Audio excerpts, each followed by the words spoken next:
Ja. Dømer og moner mittlen TR-bibler, Textus Receptus bibler, og Alexandriskar bibler i Gazareien. Årtøkken i 822. Tøyr, skrapujølvinganer læra at Jesus skaptur hugsa der til. Men det så blindir til å suttja, og så svart hjerta at det vil slett ikke virkjenne. Det blindir av Satan. Guds Bibel sier altså, the Lord possessed me in the beginning of his way, before his works of old. FKJ, Herren åtte meg i byrjan av sin vege, en sin versk i forhånd.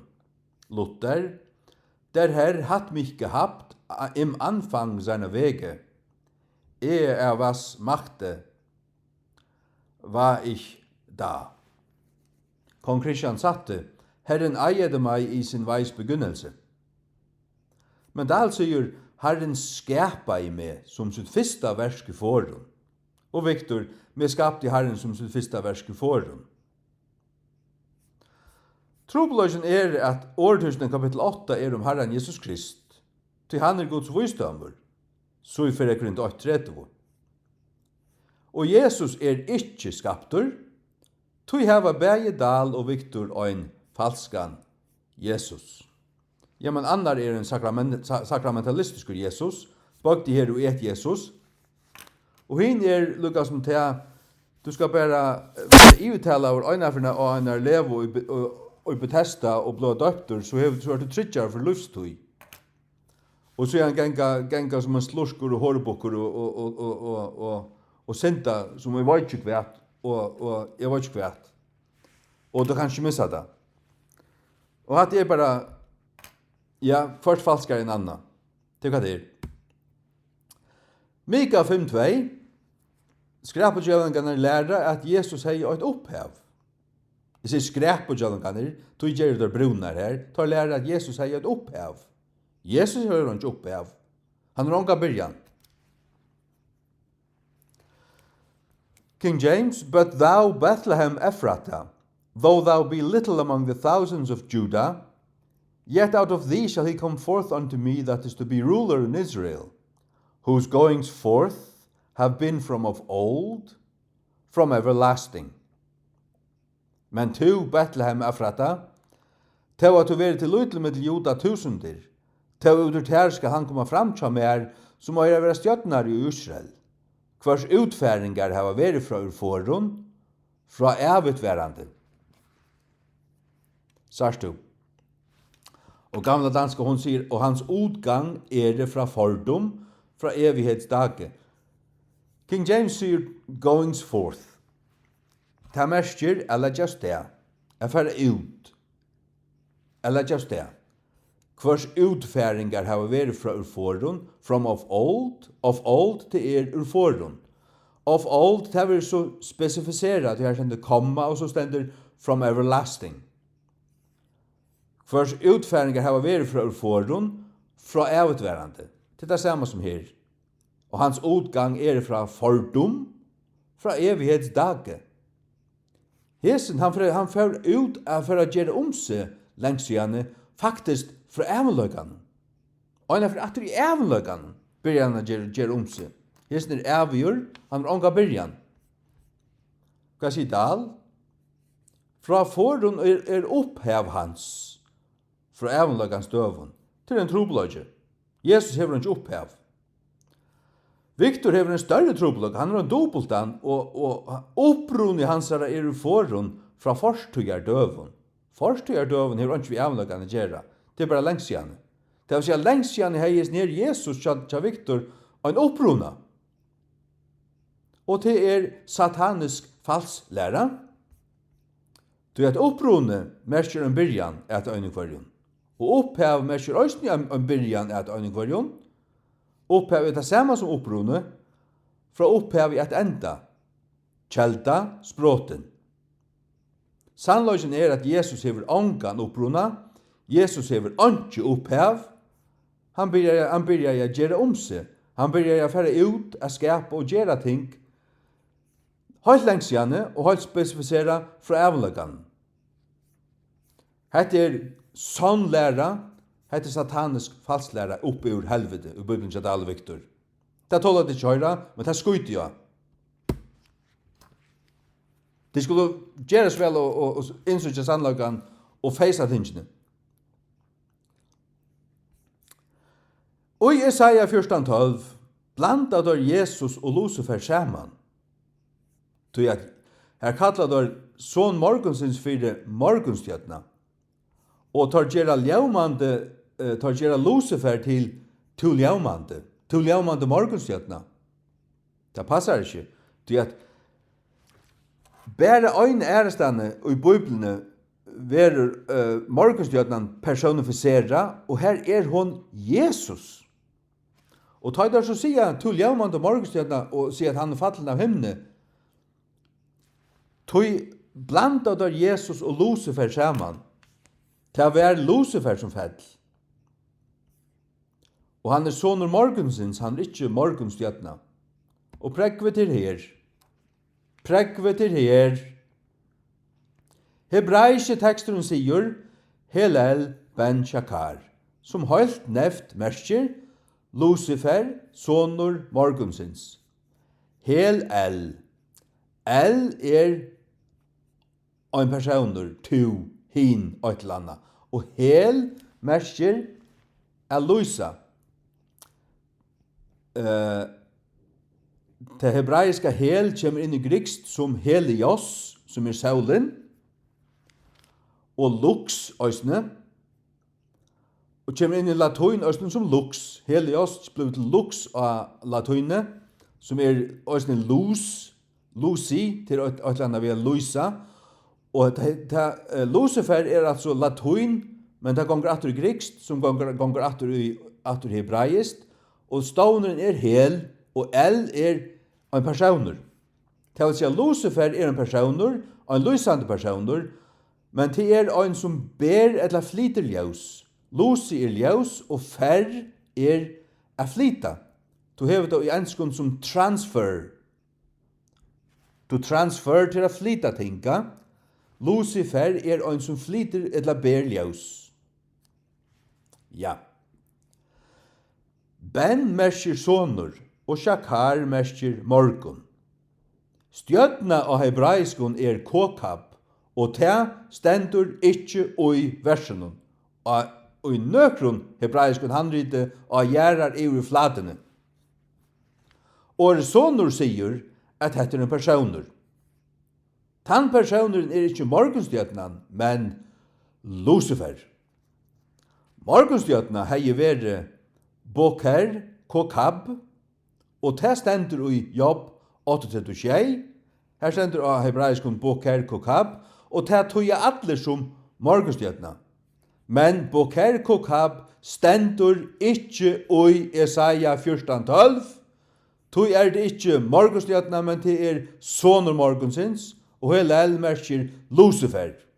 Så det einaste ratta til Lucifer, sonur morgonsins, og alle som nekrande har skriva nekka anna, hava ikkje tøyt Guds år ratt.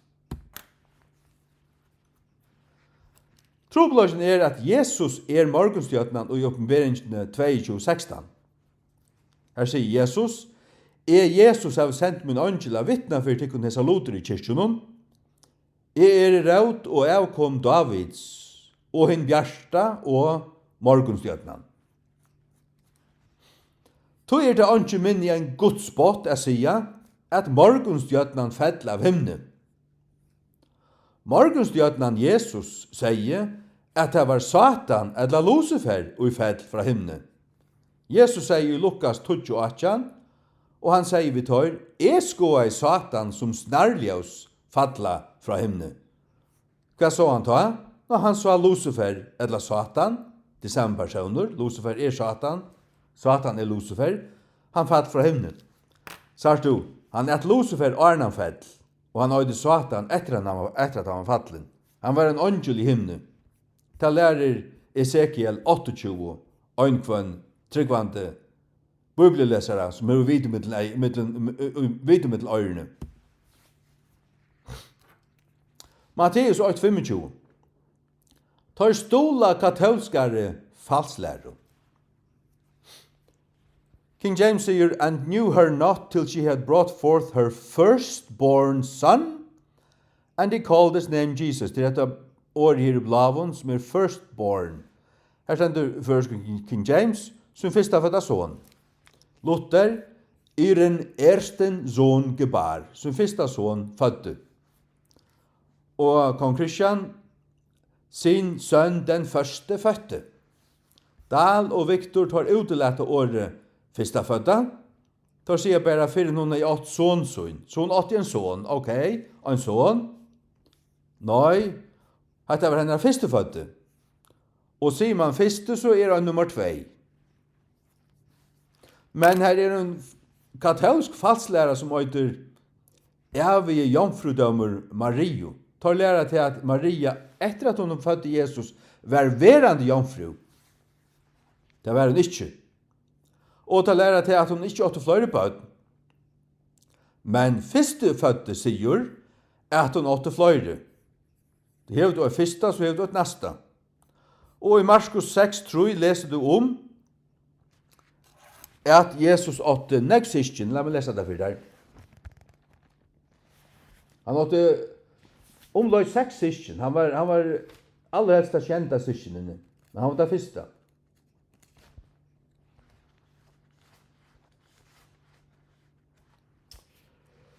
Ikke etter træsmyren, sonur Mario, brauer Jakobs, og Josesar, og Joda, og Symenar. Så han nevner 4 brøver her. Og ikke hans systrar her I tjåkon. Så 4 brøver, og systrar, det vil si, her flere systrar, kanskje I 8 Hvis vi sier 2, så 5, så det 4 brøver, og 2 systrar til 6 sysken, og så Jesus ta kjenta. Man kan også være flere, han kan også være flere, han kan godt være til 8. eller til 9. Hvis han åtte flere enn 2 systrar.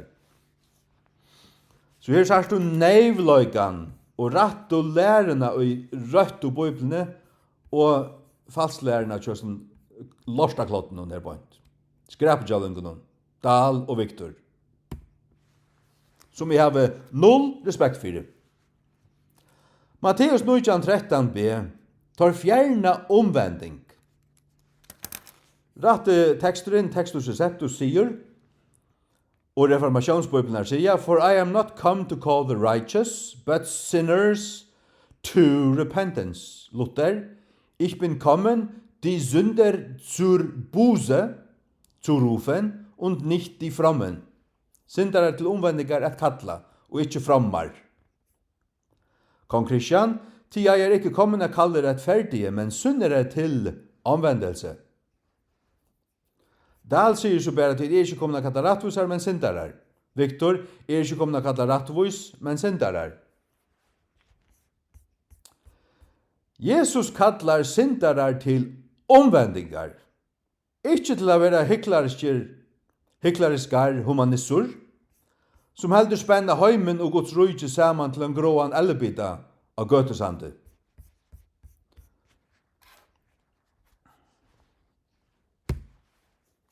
Rom 8:8 tar fjerna helten av versen. King James, there is therefore now no condemnation to them which are in Christ Jesus, who walk not after the flesh, but after the Spirit. Luther hevda vi, og Kong Christian hevda vi. Alt verset, åra rett, på punkt og prikk. Og først King James, tog nu ønske fordøming av dem som I Kristi Jesus, som ikke gengar til kjøtten, men etter andan. Til suttja Dahl og Victor tar uteletta, helten av versen, tog jeg tar av tøyt alexandriska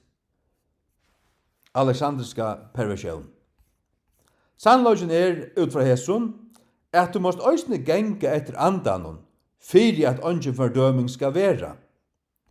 Ikke bare hava vent og være I kærnon, men så ikke liva løy I andanon, men liva som best blir til, og få lært til at du kan ikke falla fra.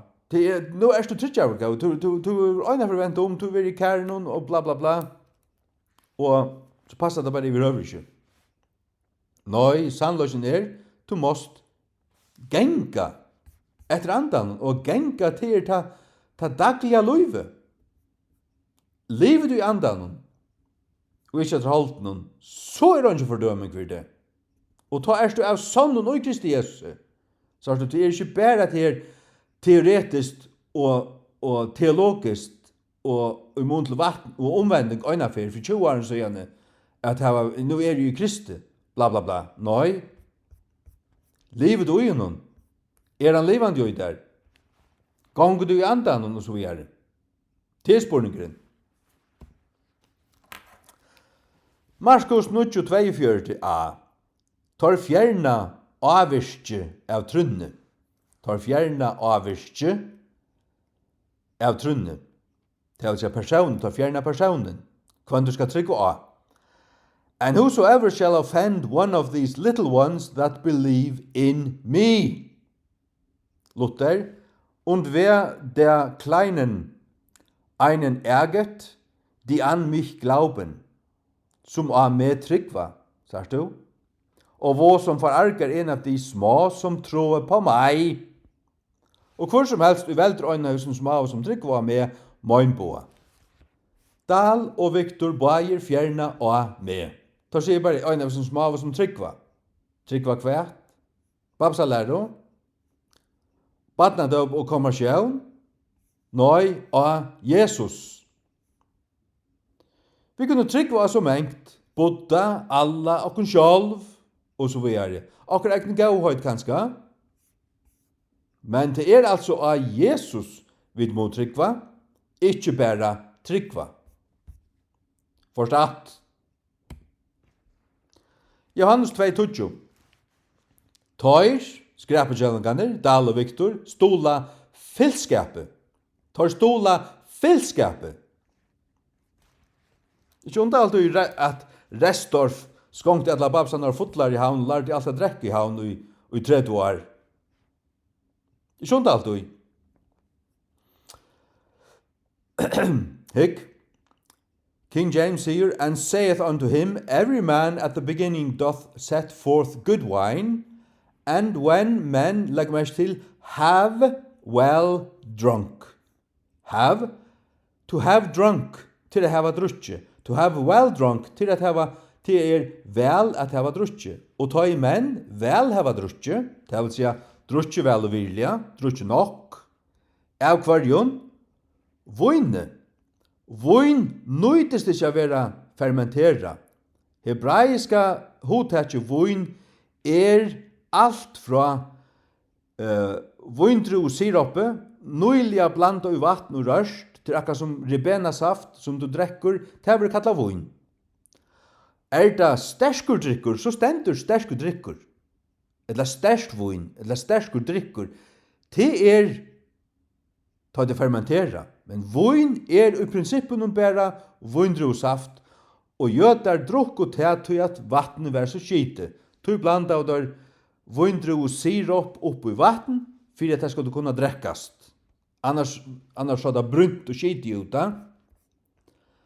Men det kjenner hva Dahl og Viktor sier. Og til at her sier det mæveren, hver mæver setter først fram et gaua vinn fram, og tar varne drukner et ringare. To har gamt av gaua vinn inntil nå, og Viktor sitter samme, og tar varne drukner. Til å si at leseren skiler til, eller fjerta myndina, Jesus var jo i brittleipi her folk langt hei drukje alt vinn, og de var langt blivet fotl. Og Jesus etter öllna døma gjør det døma mer av det samme vinnen, bare betre, så at de sa til öll her fotl, og Jesus gjør det døma mer fermentera vinn, så de kunne drekka seg skuidfotl. Og hef du vært av sin drud av gøtene og vittna for folk, så kjenner du til det her, at du rønner at tås av folk som gonger og drekkur, og Aulasøk og stevnen og anna. Og de slår bare alt opp i glens og spotta og sier, ja, men Jesus er kanna. Han gjør det bare morvoin, og tar var sikkert halvfotle sjalver. Så sånn spotta deg. Og det passar eiver høver ikke. Sannløsene var at de bare hadde drukket vel og vilja, og Jesus gjør det dem bedre smakkande. vindruv og saft, som i prinsippen var kallat vin, men det behøvdes overhøver seg å være fermentera. Takk og lov fyrir at Jesus gav ikkje fotlum falskje meira at drekka, så de kunne dette av som det som korrupto biblar læra. Det Dal og Viktor. Efesaren 3:9b tar fjerna Jesus som skapara. Ratteteksten sier, which from the beginning of the world hath been hidden God, who created all things by Jesus Christ. Luther, der alle dinge geschaffen hat durch Jesum Christum. Kong Christian, God som skapte alle ting ved Jesum Christum. At det gammalt angst. Fjaldur i gode som skapte alle ting ved Jesus Kristi. By Jesus Christ. Halleluja. Men tar sier bare gode som skapte alle luter. Gode som alt er skapt. At det sier, at det samme. At det bare en røring i korrupta greiten som langt har sagt. Og en røring i korrupta alexandriska sanden. Vi nekker sparlu nå i. God feir skapte alle ting ved sine sønnen. Vi god sine, til sånne nøysene goda. Som også Johannes 8:3 sier okkon. All ting var gjørt av honom, av kvarjon, av honom årenon, vi står nå. Utan han var ikkje nekka gjørst, som var gjørst. Tog sonren òsne skapare, til sonren ikkje minne god enn feiren. Jeg vil ikke si at det så kjenner du slett ikke Jesus. Så måtte alvorlig for å lese på, og det ikke Jesus Bibelen her, det King James. Det reformationsbibelen som Guds bibel. Etter Alexanders lort. Filippenseren 4:13 tar fjerne attor avvirke. Avvirke til altså personeren som avvirker. Til minna omsøkne grundord og avvirke til personeren og i setningen. I can do all things through Christ, which strengtheneth me.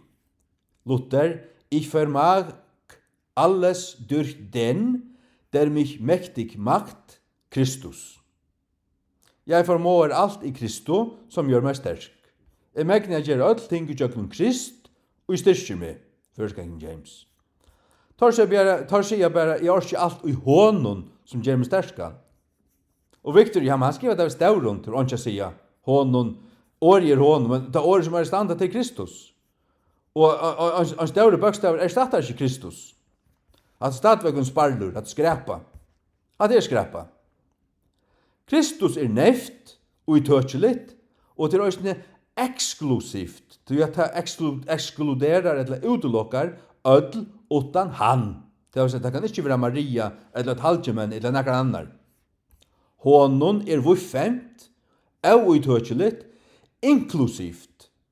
Lukka som fill in the blank, Buddha, eller Justin Bieber, eller Maria, eller Paven, eller tu sjalvor, eller hver som helst. Kolossenseren 8:14 tar fjerna Jesu blau. Hugsa der til. Ratteteksten han sier, in whom we have redemption through his blood, even the forgiveness of sins. Luther sier, durch sein Blut. Kong Christian, ved hans blod. Og først King James, og i kvarin vi hava enderløsing, og jøkken blau hans herra, enn toa fyrirgjeving syndana, even the forgiveness of sins, through his blood.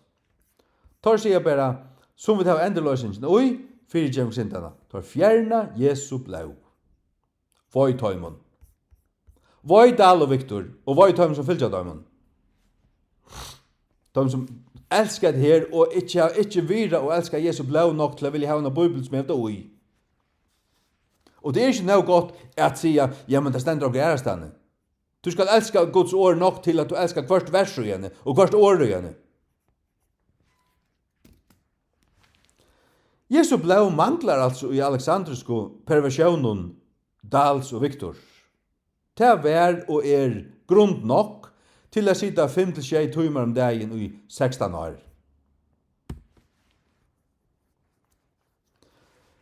4 Peter 3:18. Tar læra gnosticismo. Rätta Bibeln säger, for Christ also hath once suffered for sins, the just for the unjust, that he might bring us to God, being put to death in the flesh, but quickened by the Spirit. Verande tidsen av liv ui kjøtenen, men livande gjørder av andanen. Det var anden vi stauren av som gjørde Jesus livande, etter at han døye ui kjøtenen, kjøtet døye, anden og salen døye ikkje. De får ut ur liggamenon, nyr i paradis som tar vær ui mye gjerrarenar, hjertegjerrarenar, Matteus 12:40, og her vittner han for de anden som var ui værhalde. Det stender i 4 Peter 3:19, hvis du vil lese det.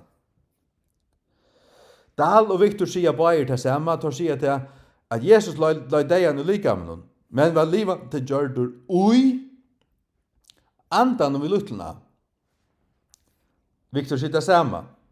La deian i haltunen, men var livet til gjørdur ui andan. Sars du. Her stender først likamen. Han sier haltu, men det er det samme. Jesus la deian i likamen, haltu døye. Det vil si han døye, lukka som einhver annar. Deir deir, og anden for uren deir menneska. Men så stender hans opprøysen stender så imot til hans deia. Hvordan var så hans opprøysen i Tjadal? Han var livande gjørd i andan. Hva er merket det? Det er merket det at ta Jesus røys opp, så røys hans ande opp, og vi luttelen til menneskene ande. Jesus hei en mannlig anda som mævur. Det sender flere ferier at Jesus gav opp andan, det stemte så, men også at Jesus kjente i andan, så han var rørt i andan, og også det har vokst til at han ble sterskere i andan, badene ble sterskere i andan. Så mennesker som det gjør hei Jesus som livsanda, men tar han røys han opp i en andligen ligame, og til en annan konsistens. Det andlige ligame til bæge fysiskt og andligt. Det kan eta, du kan nærsta vitta som du gjør det ved Jesus, og tar funnet ikke hans fysiska ligam inn i grøvene til det var risi opp. Allukal var det et andligt ligam. Det kunne genge utgjøkne vettjer, det ble litt opp til himmels. Ja. Vill du læra mer om det her, så har vi flere video inn i Sjurdur KJV YouTube-kanalen. Du kan titta etter tog. Flere video om det, ja. Newsflash. Tann som vil tidsen av liv i halden, og så gjerne livande gjørder ui andan og lyttela, ui andan, røys ikke likamlige, men gonger i hamfer, som et spøkelse. Så heser her et spøkelse som gonger i hamfer. Sanna Biblia godt, som lærer til at Jesus døg ui likamene, men tar han røys opp, da var det heilig anden som røyste han opp. Livande gjørde han. Livande gjørde kvært. Likame, som var det som var det. Anden og salen døy omgantøy. Hetta lærer egentlig til at anden døy, og til det som falslærere lærer, og tar kunne lære til ut fra det som Bibelen. Tar som lærer JDS falslærerne til pinsen. Kenneth Copeland tar døvlander. Lufsens år falslærende kloddaner og døvlander. Som lærer til at Jesus døy andliga, det gjør det han slett ikke. Ja, men ble det levende gjørt i andan, så må anden først ha vært deier, for jeg kunne bli levende gjørt. Men det lærer at det overhøver ikke.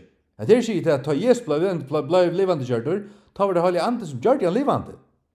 Gjør det kvært levende, holdt det, som var det som døy.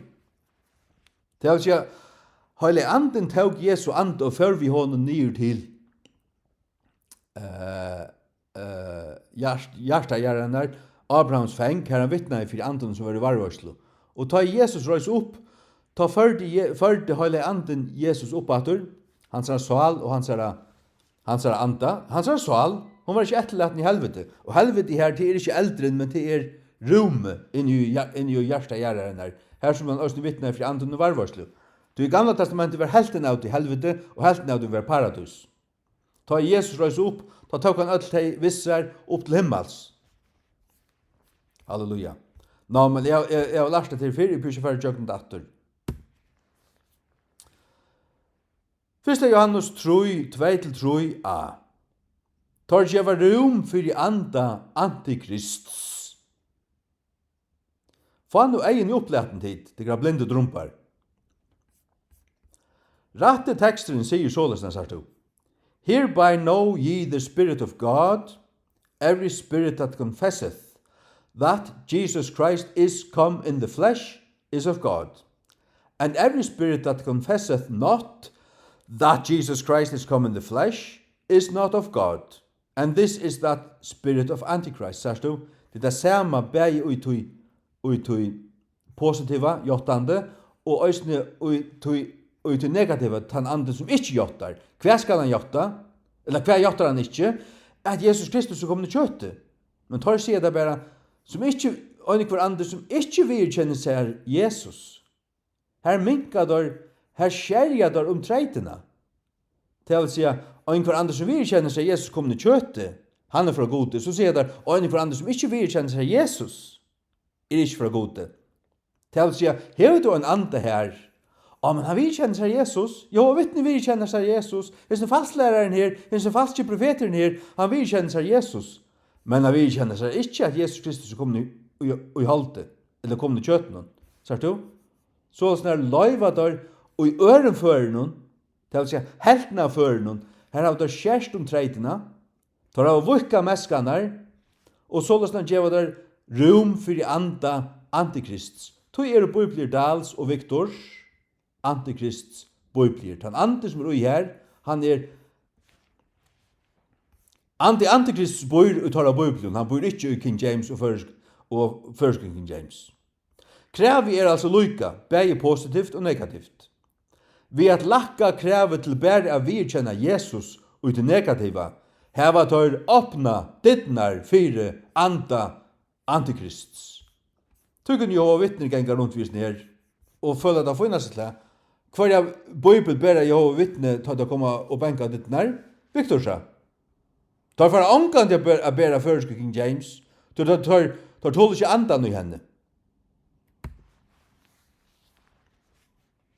Her bor høyla i anden. Det forteller jeg som en faktum. Og det kan du stande og høyt noen skrutja og kalla meg hattersfotland, whatever, jeg vet det. Og du vet det òsne. 4 Peter 8:22 tar fjerne halka andan. Det legger du kanskje ui, det legger jeg enak ui. Hvis det ikke gjør det. Seeing ye have purified your souls in obeying the truth through the Spirit, unto unfeigned love of the brethren. Og jøkken andan, dyrt i geist, formeddelst ånden, sagt du? Alle hese bibler, der stande av som grundarleie. Antiochia, Byzantium, Konstantinopel. Hette er Alexandria og Rom. Hette Vatikanen, hette Pavaskrapan. Skrapan. Rønsu svaler tykkar og luttni mot sannlagen og fastlesan braukærlega. Victor sier det samme. Etter at det var rønsu svaler tykkar og luttni for sannlagen til braukærlega, som ikke bært sier øyte. Bla bla bla bla bla. Sannlagen er, hvordan kan ein rønsa sånne sval til sannan braukærlega utan at det har vært gjørst og gjøkken andan? Klarar han ikke at det er kjøtt noen? Nei. Så det er det samme som Rom 8:8. Du måste ha andan vi, annars blir det bare latare skapur. Og det sørst du i Babsunen og i kyrkjefalsen. Du sørst en evigan latare skap. Hva det er? Klonaskap, klottar, falskt, det er patidje. Patidje, det er det. Tar harska og spela klon. og så farst du det. Ikke öll, men du sørst utrolig negv av lateraskapet og falskt narøye med landa patjer. Jesaja 22:20 tøyr, til skrapjallingarna, tar brøyta salving til fite. King James sier, and the yoke shall be destroyed because of the anointing. Hva the anointing? Det heilige andans versk. Det vil si heilige anden kommer her til hjelper og åkje brottnar. Det vil si at anden gjør det sterskan. Og åkje skal være øyelagt årsak av salvingene. Kong Kristian og åket skal forderves for hans skuld, som salvet med olje. Jeg synes det øvelse, men det salvet med olje. Det tannparsten hever han ratt. Det altså bare, ja, av overfite skal åkje brottna. Victor sier det samme, ja, åkje skal bresta for fite. Altså, jeg har alltid forstått at jeg leste altså Bibelen i kvart, jeg vet ikke, 21 år eller hva det var, overfite, det vil si at man eter så sterskan, og nå det blitt noe sterskere, nå klarer jeg å brauta åkje. Så har du hatt kjøtt, og det samme her, fite, nå det blitt så feitur, nå får du klare det her. Nei, salving knytest at Kristi, som hinn salvei, og at han salvaver at det fengar i fralse. Les Lukas 4:18, da Jesus trakka fram og leser Isaiah 1:3. Andi Herrens Guds i mer. Han vil salva meg og bla bla bla. Her sier han det, at det fengar i fralse. Det det samme som at ha et åkas her. Det vil si at salving Jesu Krist og jeg hun bryter åkje. Overfiti og fiti kjøttligt. At du hever etet nå negv, og våre nå feitur og sterskur, og bla bla bla. Hette kjøttligt, hette andaligt. Lukas 2:22a. Tøyr, skrapetjøvenganer, Dal og Victor, læra, at Jesus var au røynur, skammet ikke av bare tvær. Og alt det som fyllt av dem. Det starblind og skuit på tjatten, hvor den øynast i øyne av dem. Det var god til dere. Og det tåler seg kjøres anløkan. Det tåler kjøres anløkan. King James sier, and when the days of her purification according to the law of Moses were accomplished. Hennara skurkan. Det hennara skurkan. Und da de tage ihrer reinigung. Ihrer til hennara. Og der hennes renselsesdag etter Moselov var fullkomnede. Dal og Victor sier, men ta i rønsanar det torra. Og i sammenhengen det Maria og Jesus og kanskje Josef. Men det kanskje mer Maria og Jesus. Det var hon som akkurat hei åt Jesus. Jesus hei ikke bruk for rønsanar døvun. Jesus var ikke avrøyner. Og sier du, Moseloven sier i Leviticus 12, 2-4, til her, og hetta sier til det. Her stender altså, at kvinnan som hever åt baden skal halda rønsanar det her. Les Leviticus til 3 Mosebok 12, 2-4. Her stender det, at det kvinnan, ikke badene. Ikke maveren, og heldur badene. Året torra gjer Jesus avrøynan. Så har du tar læra sataniska, godspotteliga, devilrenda, falsklære opp ur helvete. Jeg sier det kun satt, hånden av hjärsta. Og det kunne sånn at hvis det overhøver hever et sannløks hjärsta som elskar sannløkan, det kanskje du ikke hever, så får jeg ikke hjelp der. Matteus 5:22a. Tar gjerra Jesus sekan og synd. Tuja, her stendur. Whosoever is angry with his brother without a cause shall be in danger of the judgment. Hette det som Guds ord verliga sier. Først King James, hver som helst i vrøy i brauersun utan grund skal være i vanda for dømen. Men sagt du, Jesus var vrøyer og kvosses tverrferer.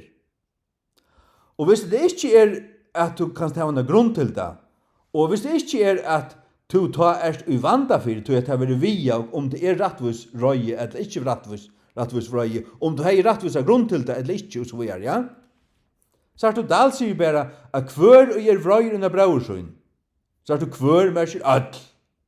Og vrøyer under brauersøyn skal være sikker for dømen. Til å si, du vrøyer under brauersøyn, øynafer, så du sikker. Ja, det passar ikke. Viktor sier så, hvert han som utan grunn, han er handaparste vi, ytterlig vi brauersun, men så sier han, skal være sikker. Nei, shall be in danger of the judgment, skal være i vanda for det.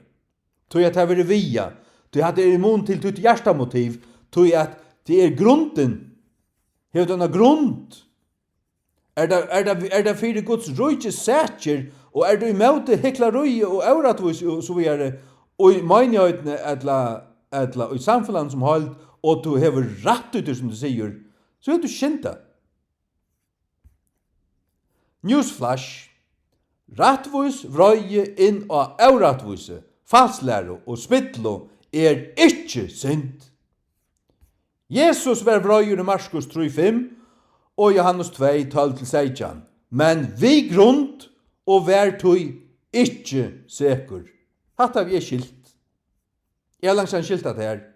Og det blir jeg skilje om det tøyene ta i dal perla av meg som alexandrisk skræpa, og jeg ble vasket av i Guds åre. Og dette er det som er gav meg i min hjerte og fylgje til min dødjande det, og jeg lurte ikke etter James White, eller nøkron presta, lorste, eller bispa dævle. Det kommer ikke med å si om meg 8 år. Jeg har Guds år, jeg har Guds vilja, og den eneste som er i meg til middelgang og med middel gode menn, til med Jesus Kristus. Er det kattler og gode jeg gjør det her, er det under gode, jeg har omgang prest eller bisp eller nekka som helst i meg, er under gode. Jeg skal standa litt svars for hånden, jeg vil dømte det gode. Ja. 4 Timotheus 3:16a. Tor evnokta Jesu, jeg skal standa Jesu, goddomløyga. Tor evnokta Jesu, goddomløyga. Tor brøyta god til han.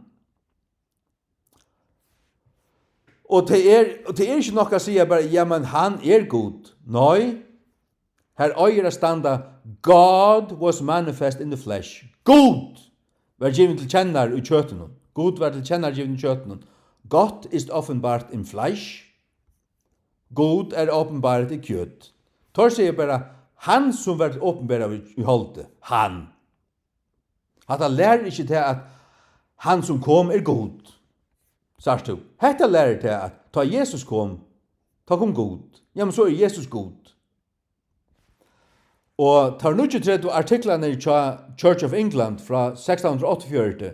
Her stender om dette verset her, at dette er det sterkeste verset i Nye Testamentet, er stola under og læra Jesu Kristi godomløyga. Det stender i her, det er grundaleg under Church of England, men tar bruker ikke langer King James, tar blivner Church of England er ferdig ut i skræpo. Tar voja kvinnelige prester, og jeg halte tar voja østene reivarar. Tar voja reivarar framfor altarene. Det tar kunne vende om, og det kunne alle fra et helvetes. For den øyneste reivarar prester her på en. Altså, de vet ikke hvor lengt alt er færre, hvor lengt ut er færre. Og folk vil slett ikke høre det. Jeg vet det så. Bruker nesten alle mine frøytøy jeg fylgja vi. Hette er vust, og kan ikke strøyast om. Og hette er løgndardømmer godløygans, at god vær til kjennergivende kjøtenen.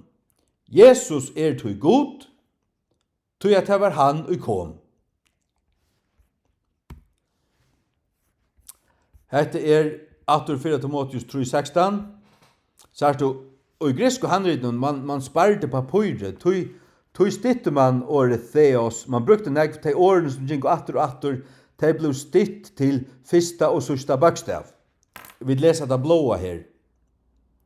Sagt du, theos, T-H-E-O-S, man skriver bare fyrsta ljau som er et thought ljau, og så et S-ljau. S kunne skrives som at som bokstaven her, eller som at det segi her. Men hatta mer ikke god, og hatta mer ikke god. Og til tals jeg hatt theos, eller theos ved en sånn se. Tar stav av det så, eller så, og det blir stitt til hatta, eller hatta. og det vil si at hatta stytting av Theos. Men, og i Alexandria, hever onkur utelete strikene her inn i ui her, og det blir bare til et å, og at det S i her. Og det merker, handa styttingen, hatta året merker han, hon, te, som. Og hatta året vil uttale som oss. Hatta vil uttale som oss, men hatta vil uttale som thos. Altså, thot og oss. Og det vil si, nei, dette året, dette nokka helt år. Men dette året her merker han, hon, te, som. Han, hon, eller te, somma. Men dette en stytting av Theos. Men tar av utelett i hessa striken her i her, og i Alexandria. Og til det som Vestkott og Horst, endeløyga og Jason Røynefors, som öll vidtøk som tar retta grunnteksten som man skal tøya, men det bare slett iverhøver ikke. Høyre til prestadrumbar i Falkakirkene. Negv de fleste handritene i søvnene har sagt god. Linjan inn i ånden kallast av hebraiskon ein tuttel. Jesus sier at hverskje en stav kraukur eller små stavur skulle forsvinna. Og stav kraukur til det som en tuttel. Det vil si at minsta detaljer under bøkstav. Her en detaljer. Men i summen Alexanderskon handridun, tar du at her skannar det inn og hygger etter det, så sars du til at her er veri en strik her, men tar skavana vekk. Men oi tar man bysantisko, antiokisko, handridun, her stendet det klart. Tu sannelig sier etikkun, til himmelen gjør forgenga, skal en små stavur, eller en stav kraukur, en tuttel altså, og ongan hatt færast ur lovene til alt være oppfyllt. Matteus 5:18. God og varvøyset år, her stendur Theos. Og det bare føreska King James som hever det rett, og det bare ort av avfætlige mongon, som du har sagt. 1. Johannes 5:6-8. Tøyr fjerna trui øndina. King James. For there are three that bear record in heaven, the Father, the Word, and the Holy Ghost. And these three are one. And there are three that bear witness in earth, the Spirit, and the water, and the blood, and these three agree in one. Ödlas i åren i blavun mangla i Dals og Viktors skrapabiblen.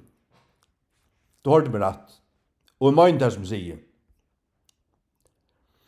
Føreska King James, og at man slett ikke være høfligur eller falkaligur om så viktig ting som det her, og heldig at det er være rævligt, så er det rævligur. Så som så ikke på det. Føreska King James, til at det er trutjer i djeva fragrøying i himne, that bear record, sier du, bera fragrøying, djeva fragrøying og himne, fægeren, åre og halvtje anden. Sier du, halvtje anden, til at det stender Holy Ghost. Det er halvtje anden. Og hese trutjer er 8. Og det er troi som bera vittni av gjør, anden og vattni og blaue, og hese troi semjast ui 8. Agree in one. Hetta skriftbrotet krever gjøtla og fotla fragrøying. Erst du ahuavur? Så les bautjena in defense of the authenticity of 1 John 5:7 etter C.H. Pappas Theology Major. Hun er bare 125 suger, og such at komma Johannum, eller Johannin komma, høyrer vissulia høyma og i Guds åre.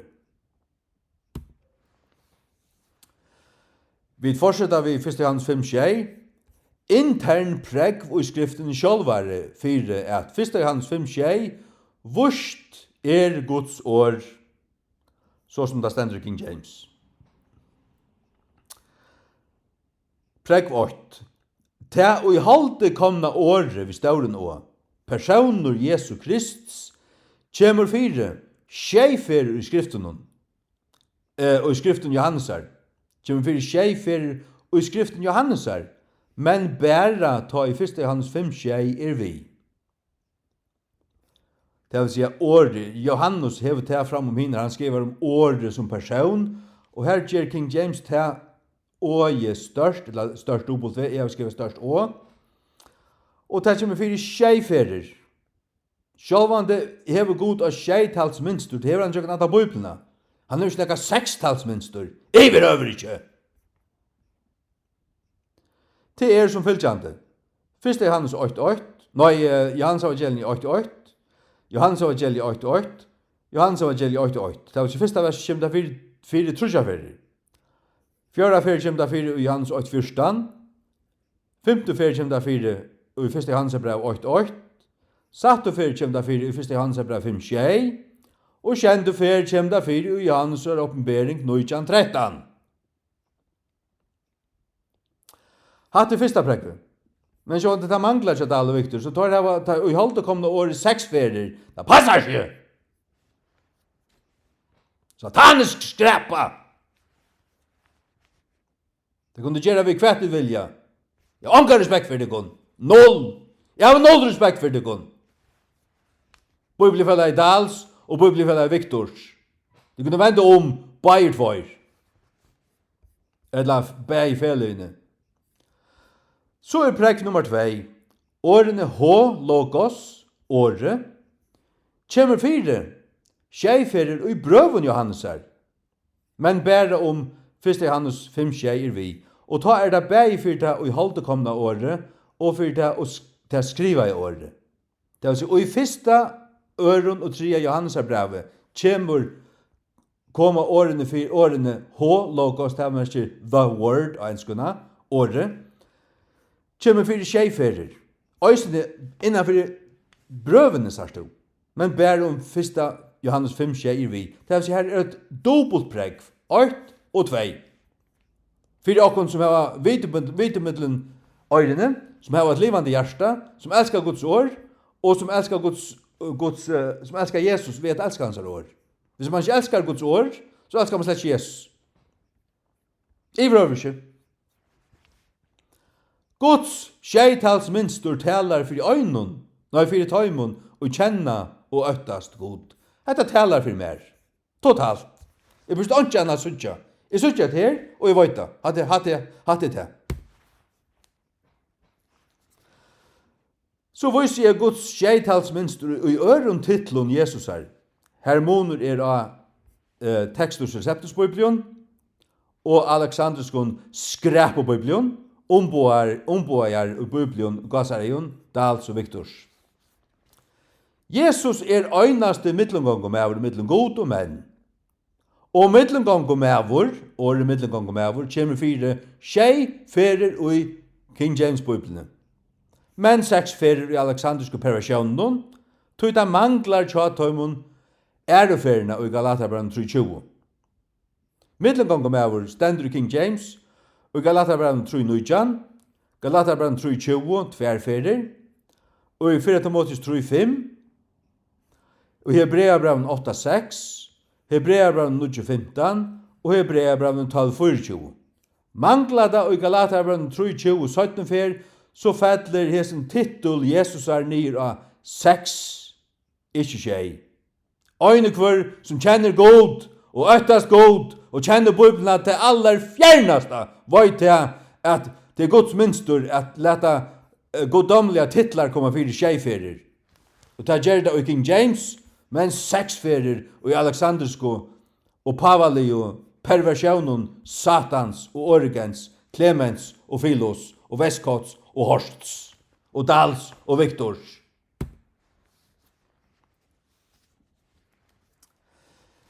Jesus prestur etter skipan Melkisedeks, og ter kommer 4 tjeiferer i King James Biblene.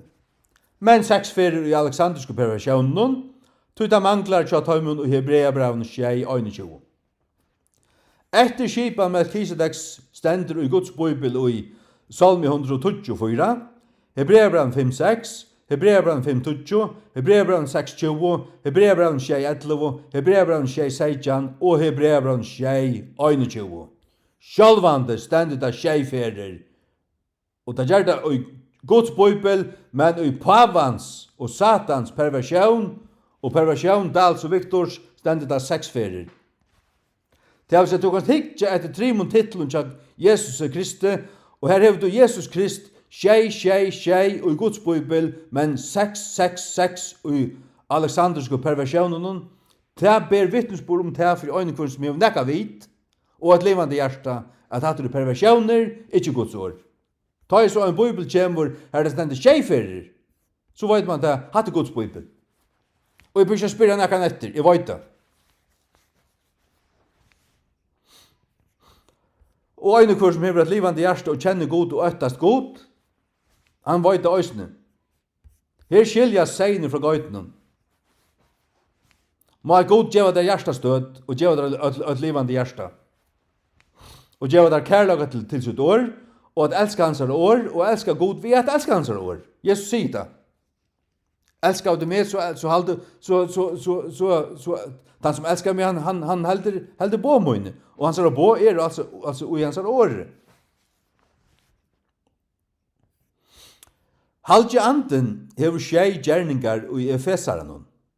Og i Efesaren hever halge anden tjej gjerningar.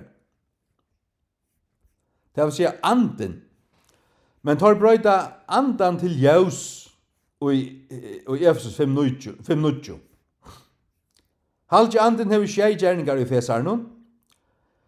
Og i Efesaren 8.13 innsiklar han okkon. Og i Efesaren 2.8 har vi et etgångt vi andan av størrena. Og i Efesaren 3.5 åpenberar anden løndardomar. Og i Efesaren 3.16 styrker anden okkon. Og i Efesaren 5.9 har vi et frukt andans. Og i Efesaren 5.9 fyller anden okkon. Og i Efesaren 5.9 halde jeg forkjærst. Jeg er ikke ordentlig sikker i snær. Kanskje jeg skriver feil her, men hadde finnes det altså.